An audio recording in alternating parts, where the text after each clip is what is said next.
In 1963, a British duke forced open a locked drawer that his wife had kept hidden for years. Inside, he discovered a collection of intimate Polaroid photographs that would soon become some of the most infamous images in British history. One photograph showed the Duchess of Argyll with a completely naked man. But there was one strange detail. The man's face had been carefully cropped out of the picture. To this day, no one knows for certain who he was.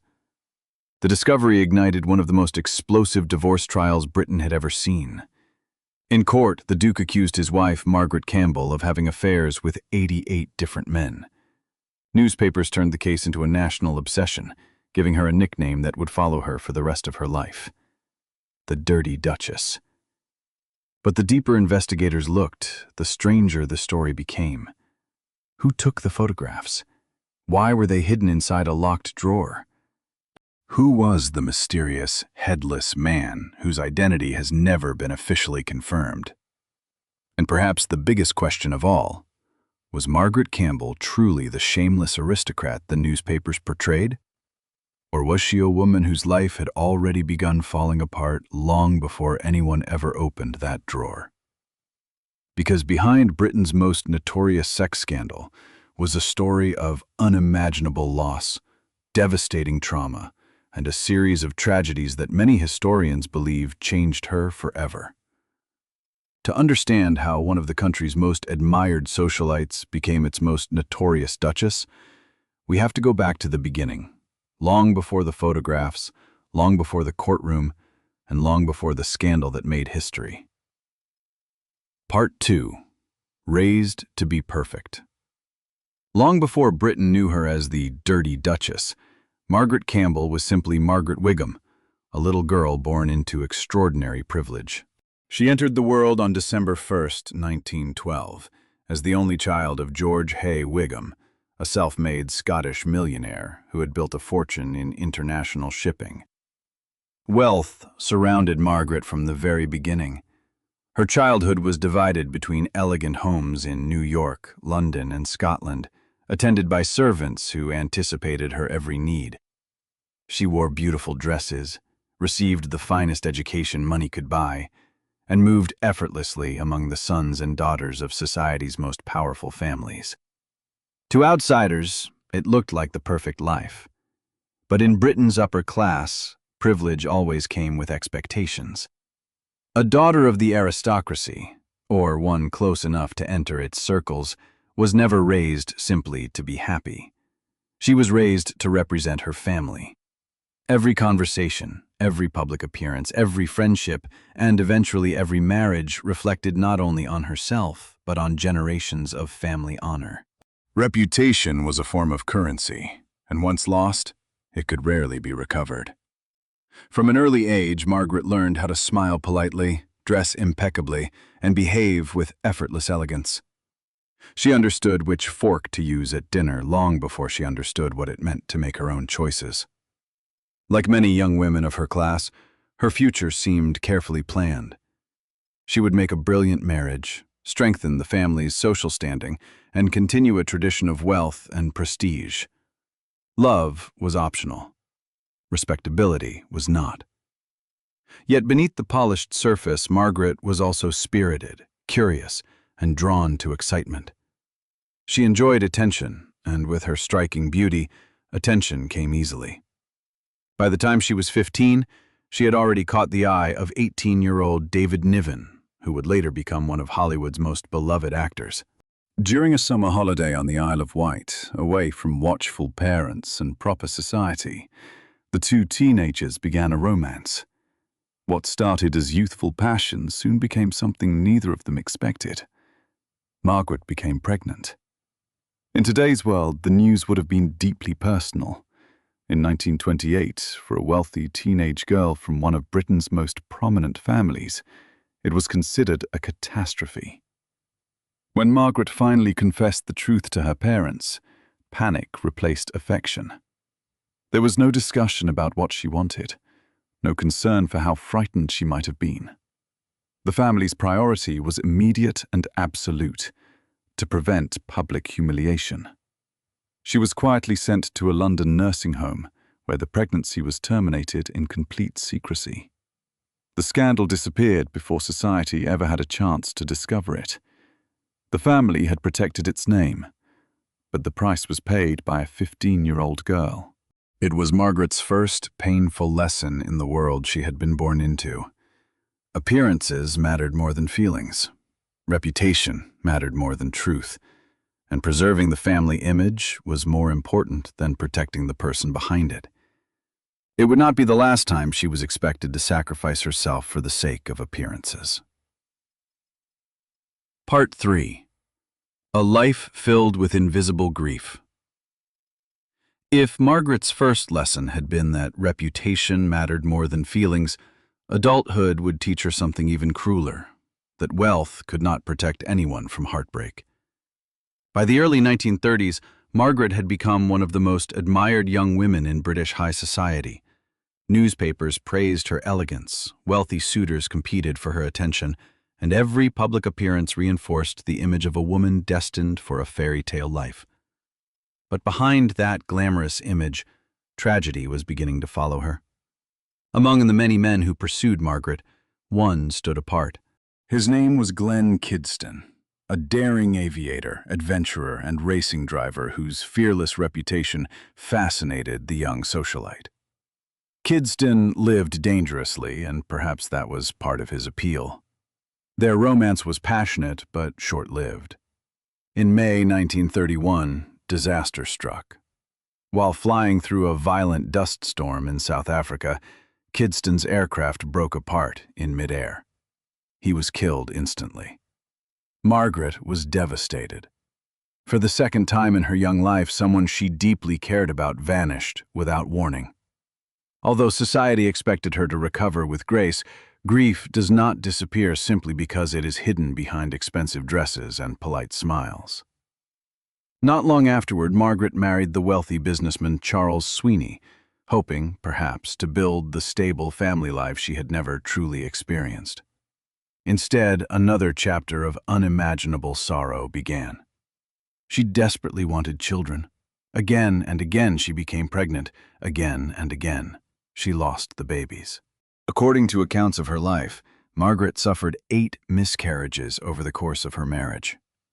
Each loss brought renewed hope, followed by crushing disappointment. Yet little was spoken about these tragedies. In the Britain of the 1930s, women were often expected to endure such pain quietly, without complaint, and certainly without public sympathy. Then came what may have been the greatest heartbreak of all. Late in 1933, after finally carrying a pregnancy into its 8th month, Margaret believed she was only weeks away from holding her daughter for the first time. Instead, the baby was stillborn. Everything she had dreamed about vanished in a single day. No title, no fortune, and no amount of privilege could shield a mother from that kind of loss. Eventually, Margaret and Charles would welcome 2 healthy children into the world. To outsiders, it appeared that happiness had finally returned. But surviving tragedy is not the same as escaping it. The losses remained.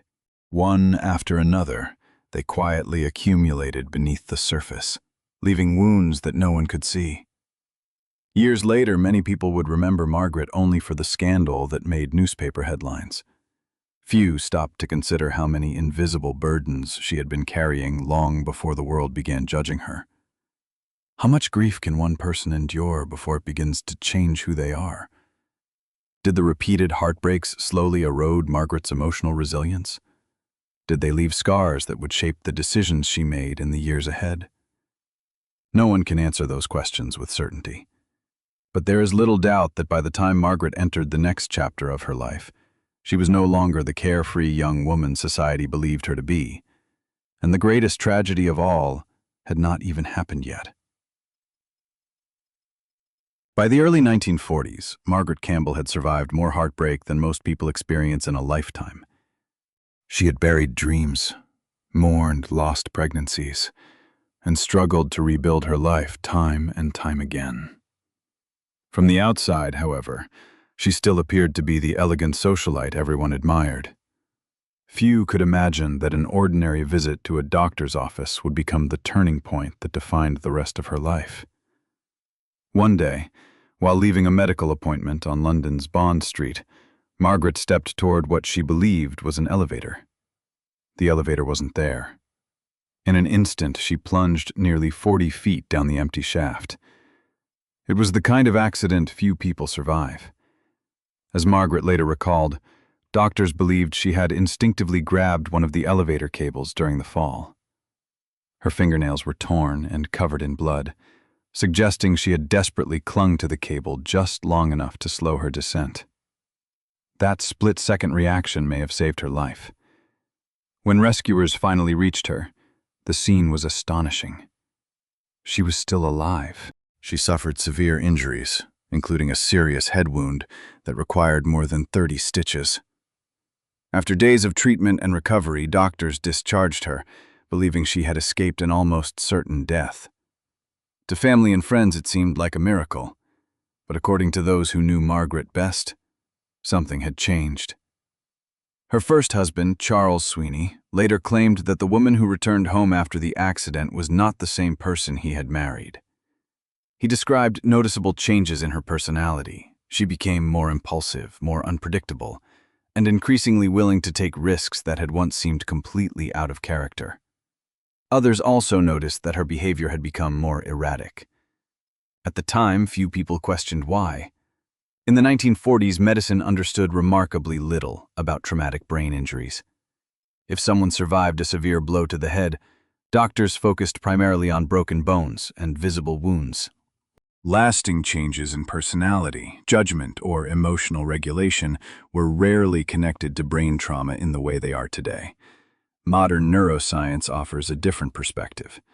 Researchers now know that injuries involving the brain, particularly the frontal lobes, which help regulate impulse control, decision-making, and emotional restraint, can sometimes lead to dramatic behavioral changes. Survivors of traumatic brain injuries have, in some cases, experienced increased impulsivity, poor judgment, emotional instability, and profound shifts in personality. Could that explain Margaret Campbell? No one can say for certain. There are no surviving medical records capable of proving that she suffered such an injury, nor is it possible to diagnose someone decades after the fact. Any conclusion would be speculation, yet the timing is difficult to ignore. The people closest to Margaret consistently described a noticeable change after the accident. Decades later, historians and biographers would revisit those accounts, wondering whether the event had altered far more than her physical health. Perhaps it changed the course of her entire life. Or perhaps the fall merely intensified wounds that had already been forming for years beneath the surface. Whatever the truth may be, one thing is undeniable. After climbing out of that elevator shaft, Margaret Campbell would never again live the quiet, respectable life that had once been planned for her. The greatest scandal in British high society was no longer a distant possibility. It was quietly moving toward her. Part 5. A Marriage Built on Fear. By the time Margaret Campbell met Ian Douglas Campbell, the 11th Duke of Argyll, she was no longer the carefree debutante who had once captivated British high society. She had endured years of private grief, survived a near-fatal accident, and carried emotional scars that few people could see. Perhaps she believed this new chapter would finally bring stability. Instead, it became the beginning of her greatest nightmare. Ian Campbell certainly looked the part of an aristocratic hero, tall, confident, and carrying one of Scotland's oldest noble titles. He lived at the magnificent Inverary Castle. To the outside world, he embodied prestige, history, and power. But appearances, as Margaret had already learned, could be dangerously deceptive. The Duke came into the marriage with his own troubled past. During the Second World War, he had been held as a prisoner of war in Germany. Friends later described him as a man haunted by those experiences. He struggled with heavy drinking, gambling, and an addiction to prescription medication. His previous marriages had ended bitterly, and both former wives accused him of being controlling and emotionally abusive. These warning signs were easy to overlook before the wedding. They became impossible to ignore afterward. Margaret married Ian in 1951 and officially became the Duchess of Argyll. Society celebrated the union as the marriage of glamour and nobility. Newspaper photographs showed smiling faces, elegant gowns, and royal connections. Behind the palace doors, however, the marriage quickly turned into a battle for power. Money became the first weapon. Margaret had inherited considerable wealth, while the Duke possessed an ancient title but enormous financial problems. Maintaining Inverary Castle required a fortune, and Ian expected his new wife to provide it. Large amounts of Margaret's money were poured into restoring the estate, leaving her increasingly convinced that she was valued less as a partner than as a source of income. Resentment grew on both sides. Arguments became routine. Trust slowly disappeared. As the relationship deteriorated, control replaced affection. Ian became deeply suspicious of Margaret's social life. Whether his fears were justified or fueled by jealousy, his obsession intensified with each passing year. He reportedly arranged for her car to be monitored and paid close attention to where she went, whom she met, and how long she stayed away. Every unexplained outing became another reason for suspicion. Margaret, meanwhile, refused to surrender quietly. She challenged his authority, fought over money, and increasingly viewed her husband not as a protector, but as an enemy. Their home became a place where neither spouse believed the other. Every disagreement turned into another opportunity to gain leverage. This was no longer a marriage. It was a Cold War. Both husband and wife began collecting ammunition, not with guns, but with secrets. The Duke searched relentlessly for proof that Margaret had been unfaithful. Margaret, in turn, accused Ian of his own betrayals and believed he was manipulating both the family fortune and public opinion against her. By the end of the 1950s, they were no longer trying to save their marriage. They were trying to destroy each other first. Neither of them could have imagined that the decisive blow would come not from a courtroom, nor from a witness, but from a single locked drawer hidden inside their own home. Part 6. The Locked Drawer. By the end of the 1950s, Ian Campbell no longer believed his wife was simply living an independent social life. He was convinced she was hiding something. Every late evening, every unexplained trip, every whispered phone call only deepened his suspicion. But suspicion alone wasn't enough. If he wanted to destroy Margaret in court, he needed proof. Then his attention settled on one object inside their London home: a locked drawer. Margaret kept it locked at all times. She never allowed anyone to open it, never explained what was inside, and carried the key with her wherever she went. To most people, it might have seemed like nothing more than a private place for personal belongings. To Ian, it became an obsession. When Margaret traveled to New York, he saw his opportunity. Rather than waiting for her return, the Duke reportedly hired a locksmith to force the drawer open. What he found inside would change British history. Among the papers and personal belongings was a collection of Polaroid photographs unlike anything he had expected. The images were intensely intimate. They showed Margaret completely undressed in the company of a man who was clearly not her husband. But one detail immediately stood out. The man's face was missing. Whether deliberately cropped, torn away, or simply never captured in the frame, every photograph concealed his identity. Only his body could be seen. Margaret's face was often partially hidden as well, but Ian believed he recognized her by a distinctive three-strand pearl necklace she was known to wear. That single detail convinced him the woman in the photographs was unquestionably his wife. The identity of the man, however, was another matter entirely. Who was he? For decades, speculation has surrounded the mysterious headless man. Politicians, aristocrats, businessmen, and even famous actors were suggested as possible candidates. One of the names most frequently mentioned was Hollywood star Douglas Fairbanks Jr., while others pointed towards senior British political figures. Yet despite years of investigation, no definitive proof has ever emerged. Margaret herself never revealed his name. If she intended to protect him, she succeeded. The mystery survived long after everyone involved was gone. For Ian Campbell, however, the identity of the man almost didn't matter. The photographs themselves were enough. In an era when Britain remained deeply conservative, particularly regarding women of the aristocracy, the images represented something far more powerful than private indiscretion. They became evidence capable of destroying a public reputation. Ian immediately recognized their value. These were no longer private photographs. They were weapons. When divorce proceedings began, the Duke presented the photographs as proof that Margaret had committed adultery. He went even further, accusing her of having intimate relationships with 88 different men during their marriage, a figure that dominated newspaper headlines around the world. Whether that number was accurate has remained a subject of debate ever since. But accuracy no longer mattered. Public opinion had already reached its verdict. The photographs escaped the privacy of a locked drawer and entered the courtroom, where judges, lawyers, journalists, and eventually millions of readers would examine every detail.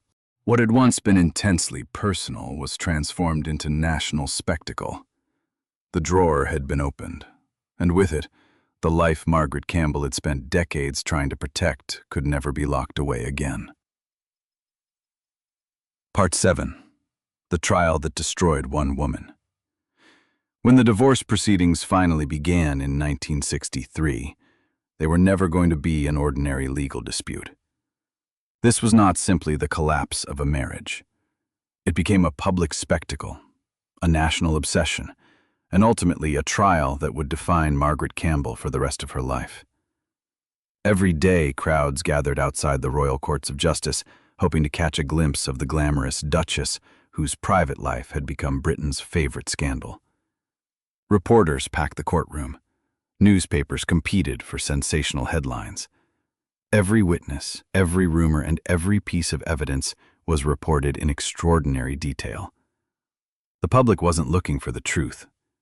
It was looking for entertainment.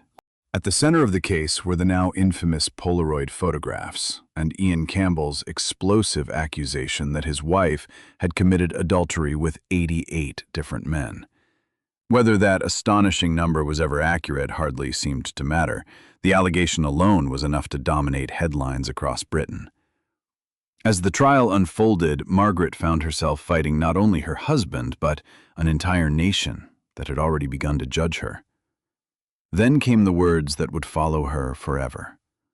Presiding over the case, Lord Wheatley delivered a devastating judgment. Describing Margaret as a highly sexed woman, whose desires could only be satisfied by multiple men, he painted a portrait of moral corruption that newspapers eagerly repeated across their front pages. It was more than a legal ruling. It became her public identity. Within days, Margaret Campbell was no longer simply the Duchess of Argyll. She was the Dirty Duchess. The nickname spread across Britain and beyond, reducing an extraordinarily complex life to a single humiliating label. Yet there was something striking about the public reaction. While Margaret became the symbol of disgrace, the men connected to the scandal largely escaped public condemnation. The mysterious man in the photographs remained anonymous. The many influential figures rumored to have known Margaret continued with their careers, their titles, and their reputations mostly intact. Some were politicians. Others were businessmen or members of Britain's elite social circles. Whether the rumors were true or false, their names gradually disappeared from public conversation.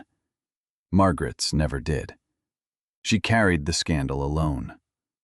Looking back today, many historians argue that the case revealed as much about British society as it did about Margaret Campbell herself.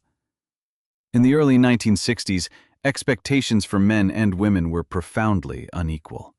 A wealthy or powerful man involved in extramarital affairs was often dismissed as reckless, charming, or simply behaving as many men did. A woman accused of the same behavior could become a national outcast. Respectability, particularly for women of the aristocracy, was treated as an absolute requirement. Once it was questioned, every aspect of a woman's character was judged through that single lens. Margaret's mistakes, real or alleged, were magnified until they overshadowed everything else she had ever endured. The miscarriages, the stillborn daughter, the near-fatal accident, years of emotional suffering. Almost none of it mattered inside the courtroom of public opinion. The verdict had already been written. By the time the trial ended, Margaret Campbell had won almost nothing and lost almost everything. Her marriage was over. Her reputation was shattered. And although the courtroom doors eventually closed, the punishment was far from finished. The most difficult years of her life were still waiting beyond the courthouse steps. Part 8. Was she really the Dirty Duchess? After the trial, Margaret Campbell disappeared from the glamorous world she had once ruled. The lavish parties stopped. The invitations vanished.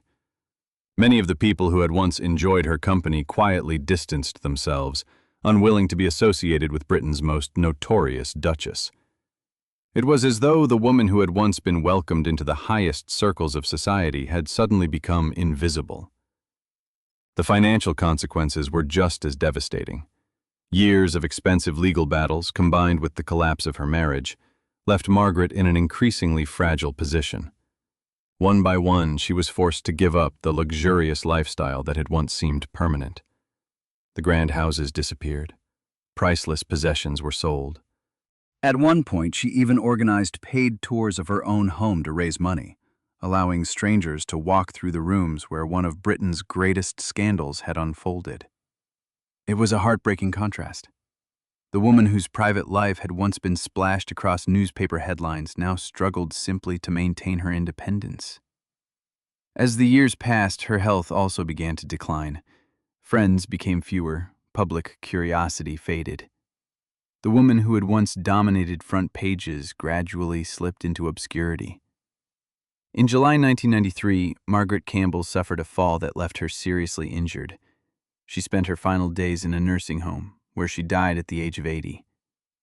The woman the world had once called the Dirty Duchess left quietly, without the crowds, the cameras, or the sensational headlines that had defined so much of her life. Yet something unexpected happened after her death. Instead of disappearing into history, Margaret's story began to be re-examined. Biographers looked beyond the scandalous newspaper headlines. Historians questioned whether the divorce trial had treated her fairly. Medical experts revisited the accounts of her devastating elevator accident, wondering whether a traumatic brain injury could have contributed to the dramatic personality changes described by those closest to her. No one can answer that question with certainty. The evidence is incomplete, and any diagnosis made decades later would remain speculation. But the conversation itself reflects how differently Margaret's story is viewed today. Was she simply a woman who lived recklessly and ignored the expectations of her time? Was she the victim of a society that judged women far more harshly than men? Or was she someone carrying emotional wounds, and perhaps even neurological injuries, that people in the 1950s and 1960s neither recognized nor understood? Perhaps the answer lies somewhere between all three. Human lives are rarely as simple as newspaper headlines. Margaret Campbell undoubtedly made choices that attracted criticism, but she also endured repeated miscarriages, the loss of a child, profound personal grief, a near-fatal accident, and relentless public humiliation. Those chapters were often forgotten, overshadowed by a single scandal that came to define her forever. Today, more than 60 years after the trial, one mystery remains greater than the identity of the anonymous man in the Polaroid photographs. Who was Margaret Campbell, really? The glamorous aristocrat? The reckless socialite? Or the tragic woman hidden behind the headlines? Perhaps history judged her too quickly, and perhaps the nickname the Dirty Duchess tells us less about Margaret Campbell herself than it does about the society that chose to define an entire life by its most scandalous chapter. The verdict this time belongs to you.